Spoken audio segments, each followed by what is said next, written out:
Now, Rollo is catching up with John Frame, who is the chair of the Geelong Safety Committee. Well, the gentleman who opened today's proceedings here at the City of Greater Geelong on this White Ribbon Day is Mr. John Frame. How are you, John? Well, thanks. And yourself? Very well indeed. Good. And a very important occasion. And you spoke very broadly about what today is aimed at. Well, today really is it's a very important day, and it's really aimed at raising awareness and getting people on board in relation to this very, very serious issue of violence against women. And it was great to see such a big turnout of leaders from around Geelong who are getting behind this program, because it is, as we saw on the video that was on earlier, a very, very significant problem, and in fact the greatest cause of death and disability for women aged between 15 and 44. And that, viewers, is a very, very important statistic for you to stop and think about, because you could be of assistance somewhere along the line, because it could also affect you and or a member of your family. And that's when you would be personally touched and you would want something done about it. But the issue, John, I think is driving force here today is to be proactive. Absolutely, to try and prevent these things before they happen, to get everyone involved, to get people even that aren't involved in the health or the justice or those sorts of areas, but at least to put their hand up and say this has got to stop, and that we're going to be right behind this to make sure that we do prevent this violence against women.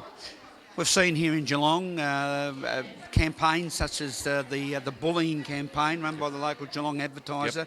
Yep. And that certainly has brought out the proactiveness, the awareness, Yep. the public positiveness to be able to, well, reduce it to near stopping it. Well, that's right. You can make a difference, and I think that's really what it was about. And on that note, it was great to see in the Addy even this morning a very big article on violence against women, and they're getting on board there too, and that's great. And I think the more people that can get involved in the campaign, the more chance we've got of joining in with this United Nations effort to try and stop this scourge, really, that's a real problem right across the world. As you say, international problem, but isn't it great to feel that we at, we say the grassroots level in our City of Greater Geelong Yep. is dealing with it in a very strong manner. Well, it's really a very good example of thinking globally and acting locally. Thinking globally, acting locally. Thank you to Mr. John Frame.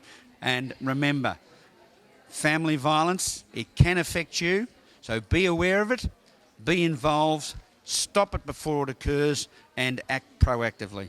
Thanks for that to both of you. We now catch up with Sergeant Kevin Godfrey, who is the Family Violence Advisor for Victoria Police. Joining us now is Sergeant Kevin Godfrey, Family Service Advisor from Victoria Police. Welcome to Geelong Newsbeat, Kevin. Thank you, Graham. A very important day here at the City of Greater Geelong Council Chambers White Ribbon Day, and you've played a very important role in the development and leading up to this day.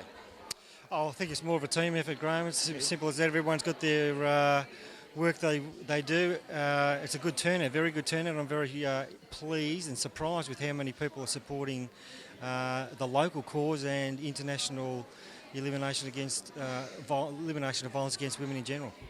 Our viewers, Kevin is a sergeant in the Victoria Police, and you're the Family Violence Advisor. You might like to explain to our viewers exactly what role you do play. Okay, so my role as Family Violence Advisor, there are approximately 10 family violence in the state of Victoria, all sworn police members, and we sort of provide a strategic overview of family violence, try to implement new initiatives to break the cycle of family violence, research data to identify trends, train police members so they're aware of the impact of family violence, and work very closely with the service sector, family violence service sector at local levels to implement new initiatives to improve service delivery, that sort of thing.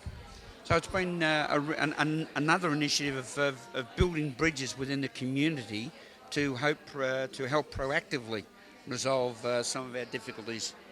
Absolutely. The state government implemented an integrated family violence system a couple of years ago now, and all the service sectors at local level have a role to play, including the police, courts, family violence specialist providers, hospitals, teachers, they all work under the same system, common risk assessment framework now, and other common strategies to address family violence to minimise violence in our community and maximise the safety for women and children. And I suppose viewers will be asking, have we seen some levels of success at this stage? Oh, absolutely. I suppose in relation to an integrated system, there's far more communication between different services, and that can only improve the system for the users of the family violence service system. And as far as out in the field is concerned, public awareness, public education are part of the process? Oh, absolutely, and that comes from all different levels. The federal government some time ago had an awareness campaign. The state governments had awareness campaigns. Even at a local level, we have the Geelong Says No to Family Violence campaign, which has been running now for about 6 months. Incorporates referral cards, posters into key facilities around the local area, and also a community billboard which has been posted a couple of times in the last few weeks. So viewers, be aware, take notice. All of the information is available and out there for you to be involved and help in relation to family violence. And we thank Sergeant Kevin Godfrey, the family violence advisor. We'll get it right, Kev. Thank you for your time this morning, and wish you all the very best for the future. Thanks, bro. After this very short break, we'll have Tom King, who'll be back with us for sport.